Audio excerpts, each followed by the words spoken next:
పితా పుత్ర పవిత్ర ఆత్మనామమున ఆమేన్. ఆమేన్. ప్రభువు మీతో ఉండునుగాక.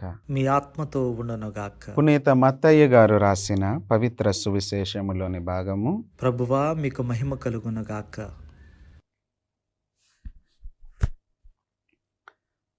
మత్తయి శుభవార్త 11వ అధ్యాయము 25వ వచనము నుండి 27వ వచనము వరకు.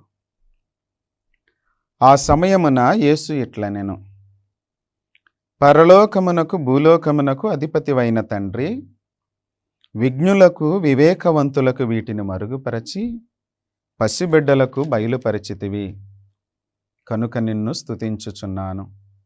అవును తండ్రి, ఇది నీ అభీష్టము. నా తండ్రి నాకు సమస్తమును అప్పగించి ఉన్నాడు.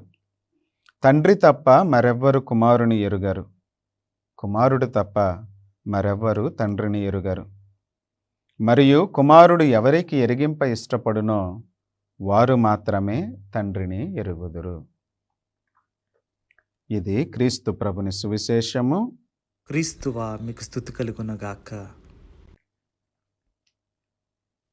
ప్రియ దేవుని బిడ్డలారా, క్రీస్తు ప్రభువు పలుకుతున్నటువంటి మాట అదేమిటనగా, పరలోకమునకు భూలోకమునకు అధిపతివైన తండ్రి. ప్రియ సహోదరులారా, క్రీస్తు ప్రభు ఈ మాటను చెప్పటం ద్వారా మనకు తెలియచేస్తున్న విషయం ఏంటి? ఉదాహరణకి ఒక సంస్థ ఉంటే ఆ సంస్థ ఒక క్రమ పద్ధతిలో పనిచేయటానికి మనిషి పడుతున్నటువంటి అనేక రకాల ఇబ్బందులను మనం చూస్తూ ఉన్నాం. దానిని ఒక సక్రమైన మార్గములో నడపటానికి సహజంగా ఎన్నో తప్పులు దొర్లుతూ ఉంటాయి, ఎన్నో అవరోధాలు ఉంటాయి. అయినప్పటికీ వాటిని సరిచేసుకుంటూ సక్రమంగా ఉంచుతూ ముందుకు నడపటానికి మనిషి అనేక ప్రయత్నాలు లేదా అధికారులు అనేక ప్రయత్నాలు చేస్తున్నారు. మరి ఈ సృష్టిని ఒక క్రమ పద్ధతిలో నడిపించేటటువంటి వ్యక్తి ఎవరు?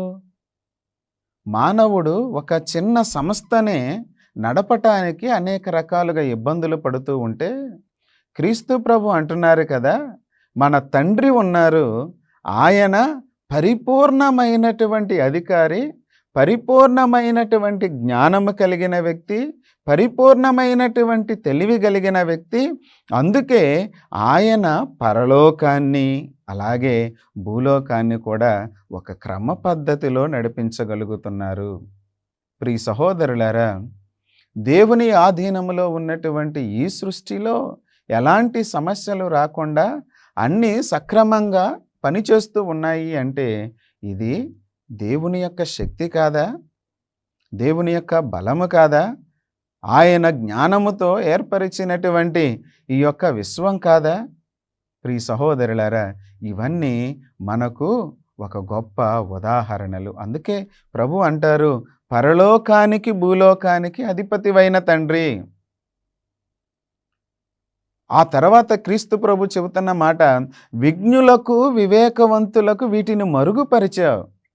ఎవరైతే నేను జ్ఞానము కలిగిన వాడిని, నేను తెలివి కలిగిన వాడిని, నాకే సమస్తము సాధ్యం అనుకుంటున్నారో అలాంటి వారికి నీవు పరలోకపు సత్యాలను నువ్వు మరుగుపరిచి వారికి అర్థం కాకుండా చేశావు. ప్రియ సహోదరులారా, చాలాసార్లు మనిషి యొక్క ప్రయత్నం ఎలా ఉంటుంది అంటే, నా జ్ఞానము వల్ల నేను కనుగొనాలి. ఈనాటిదా ఈ పరిస్థితి అంటే, సృష్టి ప్రారంభము నుంచి అడుగడుగున మనిషి తాపత్రయపడుతూ ఉన్నాడు, ఏదో ఒక కొత్త విషయం కనుక్కోవాలి అని.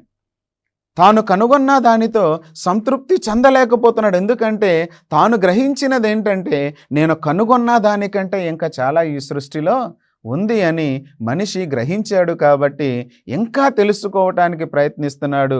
ఇవన్నీ తెలుసుకోవటానికి మనిషి యొక్క జీవిత కాలం సరిపోదు అనే విషయం మనం దృఢంగా విశ్వసించాలి, గ్రహించాలి. ప్రియ సహోదరులారా, దేవుని యొక్క శక్తిని మన యొక్క చిన్న జ్ఞానములో మనం ఇనుమడించుకోలేము. కాబట్టి ఈ విషయాన్ని మనం గ్రహించాలి. దైవ జ్ఞానం మనకెప్పుడు బోధపడుతూ ఉంటుంది? దేవుని యొక్క శక్తి మనకెప్పుడు అర్థమవుతుంది అంటే దేవుడు ఇచ్చినటువంటి వరాలను మనం అంగీకరించినప్పుడు. మొదటి కొరింథీయులకు రాసిన లేఖలో 12వ అధ్యాయం 8వ వచనములో పవిత్రాత్మ వరాలను గురించి మాట్లాడుతూ విజ్ఞానము కానీ వివేకము కానీ పవిత్రాత్మ వరాలు అనేవి మనకు నేర్పించబడుతూ ఉన్నాయి పునీత పౌలు గారి ద్వారా. ప్రియ సహోదరులారా, ఆ యొక్క వరాలు మనకుంటే మనకేమర్థమవుతుంది?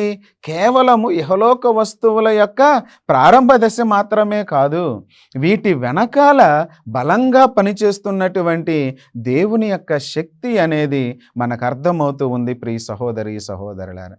అందుకే క్రీస్తు ప్రభు అంటారు, విజ్ఞులకు వివేకవంతులకు, ఎవరైతే నేను తెలివి జ్ఞానం కలిగిన వాడిని అని అనుకుంటూ ఉన్నారో అయ్యా అలాంటి వారికి నువ్వు మరుగుపరిచావు.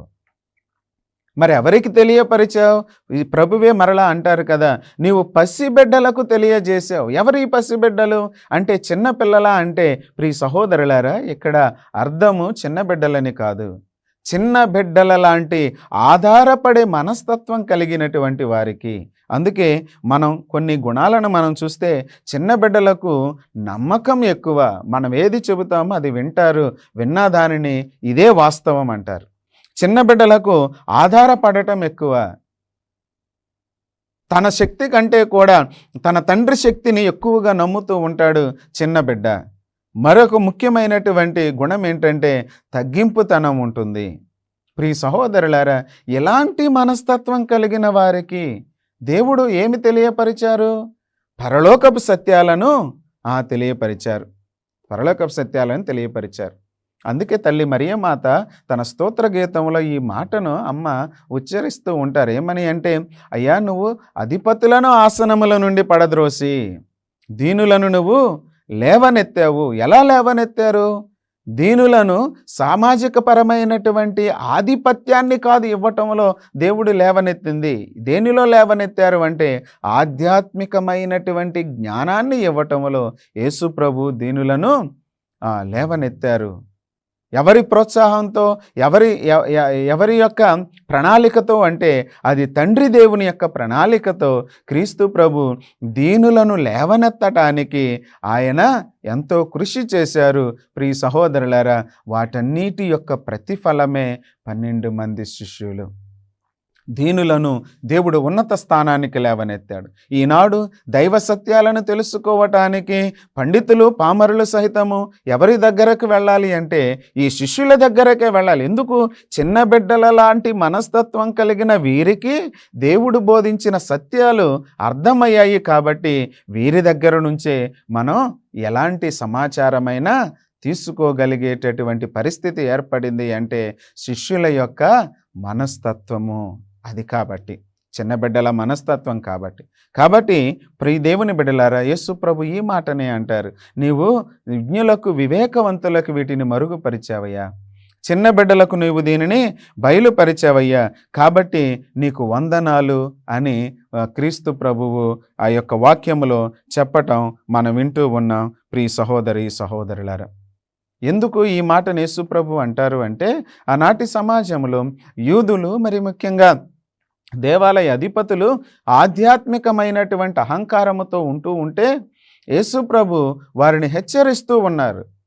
ఇది దైవ సన్నిధిలో ఉండటానికి ఈ స్వభావము మంచిది కాదు అని యేసు ప్రభు వాళ్ళని హెచ్చరిస్తూ ఉన్నారు. వారు కనుగొనాల్సినటువంటి సత్యాలను కనుగొనలేకపోయారు. యేసుప్రభు 12 ఏళ్ల వయసు కలవాడై దేవాలయంలో ప్రవేశించినప్పుడు ఈయన యేసుప్రభు అని గుర్తించింది ఎవరు? ఈయన యేసుప్రభు అని గుర్తించింది ప్రియ సహోదరులారా అక్కడ కూర్చున్నటువంటి పండితులు కాదు. ఈయన యేసుప్రభు అని గుర్తించింది అక్కడ కూర్చున్నటువంటి వేదాంతాన్ని క్షుణ్ణంగా నేర్చుకున్నటువంటి వారు కాదు. ఎవరు గుర్తించగలిగారు? ప్రియ సహోదరులారా, సాధారణమైనటువంటి వ్యక్తులు. ఇంతటి జ్ఞానం ఈయనకి ఎలా వచ్చింది అని యేసుప్రభులో గొప్పతనాన్ని గుర్తించగలిగారు. మరి ముఖ్యంగా తల్లి మరియమాత ఒక సాధారణమైన స్త్రీగా యేసుప్రభు దగ్గరికి వెళుతూ ఉంది. అలాగే ఆ యేసుప్రభుని దేవాలయంలో సమర్పించినప్పుడు కూడా యేసుప్రభుని ఎవరు గుర్తించగలిగారు అంటే అక్కడున్నటువంటి పెద్దలు కాదు, కానీ అక్కడున్నటువంటి ప్రవక్తి ఇద్దరు కూడా యేసు ప్రభుని రక్షకుడిగా గుర్తించారు. ప్రియ సహోదరులారా, ఇది దైవ సత్యాలను దేవుడు నీ లోకంలో నేనే జ్ఞానం కలవాడిని, నాకంటే జ్ఞానం కలిగిన వాళ్ళు లేరు అని అనుకునే వాళ్ళ నుంచి మరుగుపరచటం అంటే. ప్రియ సహోదరులారా, అందుకే మరలా మన వాక్యంలో చదువుతూ ఉన్నాం కదా, ప్రభు అంటారు, ఇది కుమారుని యొక్క హస్తాలలో ఉంది. ఎవరైతే కుమారుని మాట వింటారో, అనగా క్రీస్తు ప్రభు మాటను వింటారో వాళ్ళు తండ్రిని తెలుసుకోగలుగుతారు. ఎవరైతే క్రీస్తు ప్రభు మాట వినరో వాళ్ళ తండ్రిని తెలుసుకోలేరు. యేసు ప్రభు మాటను ఎవరైతే వింటారో వారినే వాక్యం చెబుతూ ఉంది ఈ విధంగా. ఏమని అంటే, తండ్రి నాకు సమస్తమును అప్పగించి ఉన్నాడు. ప్రభు మాట్లాడుతున్నారు ఈ మాటని. నా తండ్రి నాకు సమస్తాన్ని, అనగా సమస్తము మీద అధికారాన్ని అప్పగించి ఉన్నాడు. ఏమని అంటారు? కుమారుడు తప్ప మరెవ్వరు తండ్రిని ఎరుగరు. ఆ తండ్రి ఎవరో, మనలను అమితంగా ప్రేమించిన వ్యక్తి ఎవరో, మన పూర్వీకులను అద్భుతంగా ఈజిప్టు నుంచి కానాను దేశానికి నడిపించిన ఆ తండ్రి ఎవరో, ఆయన శక్తి ఏంటో మనము తెలుసుకోలేము. కాబట్టి మనకు సహాయపడటానికి వచ్చినటువంటి దైవ కుమారుడే క్రీస్తు ప్రభువు.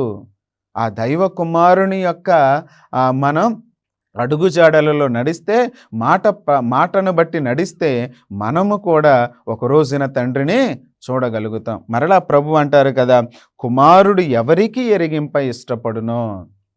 ఎప్పుడైతే మనం ఆయన శిష్యులుగా ఉంటామో, ఆయనను సంతృప్తిపరిచే విధంగా మనం జీవించగలుగుతూ ఉంటామో, మన విశ్వాసములో, మన నమ్మకములో ఎప్పుడైతే ఆయనకు దగ్గరగా ఉంటామో, అప్పుడు కుమారుడైనటువంటి క్రీస్తు ప్రభువు ఏం చేస్తారు అంటే, మనలను తండ్రికి దగ్గరికి చేరుస్తూ ఉంటారు. తండ్రి దగ్గరికి చేరుస్తుంటారు. ప్రియ సహోదరి సహోదరులారా, ఈ కుమారుడైన క్రీస్తు ప్రభువు, ఇదిగో అయ్యా వీళ్ళు కూడా మన బిడ్డే, మనలను నమ్ముకున్నటువంటి వారు, నా మాటను విన్నటువంటి వారు, నేను చెప్పిన విధంగా నడుచుకున్నటువంటి వారు అని తండ్రి సమక్షంలో మనందరి కోసం క్రీస్తు ప్రభువు మనందరి తరపున మాట్లాడతారు. కాబట్టి ప్రియ సహోదరి సహోదరులారా, ఈ సందర్భంలో మనం కూడా దేవుణ్ణి ప్రార్థన చేసుకుందాం. కేవలము మన జ్ఞానం మీదే మనం ఆధారపడుతున్నామా? ప్రముఖ తత్వశాస్త్రవేత్త పునీత్ అగస్టీన్ గారు ఈ విధంగా అంటారు. తాను తత్వశాస్త్రంలో తెలియచేస్తే ఈ విధంగా అంటారు, ఏదైనా ఒక విషయాన్ని కనుగొనాలి అంటే, దాని యొక్క ప్రారంభ దశను తెలుసుకోవాలి అంటే, ఆయన అనుభవంతో చెప్పిన మాట, నా జ్ఞానంతో నేను దాని యొక్క ప్రారంభ దశకి వెళ్ళలేను. కొంతవరకు మాత్రమే నేను ఆలోచించి తెలుసుకోగలను. కానీ కొంత దూరం వెళ్ళిన తర్వాత దైవ సహాయం నాకు అవసరమే. ప్రియ సహోదరులారా, ఇది పునీత్ అగస్టీన్ గారు చెప్పిన మాట. మన జీవితంలో కూడా అంతే. అన్ని విషయాలు మన జ్ఞానంతో మనం తెలుసుకోలేం. కొంత దూరం వెళ్ళిన తర్వాత దైవ సహాయం తప్పనిసరిగా అవసరం. మనిషిగా మన ప్రయత్నం మనం చెయ్యాలి. కానీ దేవుణ్ణి నమ్ముతూ, చిన్న బిడ్డలాగా ఆయన మీద ఆధారపడుతూ మన ప్రయత్నాలను మనం చేస్తే దేవుడు వాటిని సఫలీకృతం చేస్తారు. కాబట్టి ఇలాంటి విశ్వాసాన్ని మనకు దయచేయమని దేవుణ్ణి ప్రార్థించుదాం. చిన్న ప్రార్థన చేద్దాం. దయగలిగిన దేవా, ఈ సందర్భంలో నీవు మాట్లాడిన మాటలను మేము అర్థం చేసుకునే భాగ్యాన్ని దయచేయండి. ప్రభువా, సామాజికమైనటువంటి జ్ఞానాన్ని పొంది, ప్రభువా, మాకంటే తెలివి కలిగిన వారు ఎవరూ లేరనేటటువంటి ఆలోచన లేకుండా, ఇది అశాశ్వతం, సృష్టికర్త అయినటువంటి మిమ్ములను తెలుసుకోవటమే నిజమైన జ్ఞానమని గ్రహించే భాగ్యాన్ని దయచేయండి.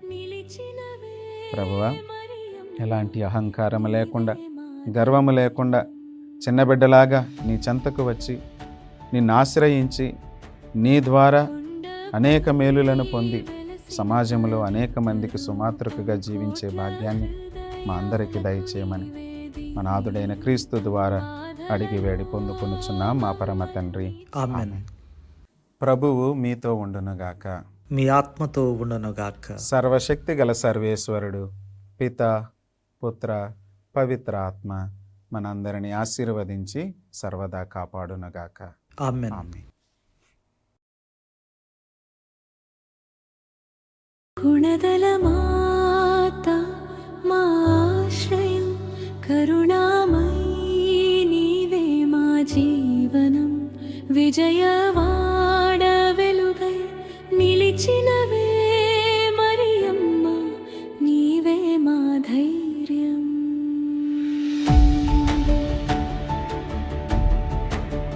కొండపై వెలసిన పవిత్ర రూపం, కోట్ల హృదయాలకు నీవే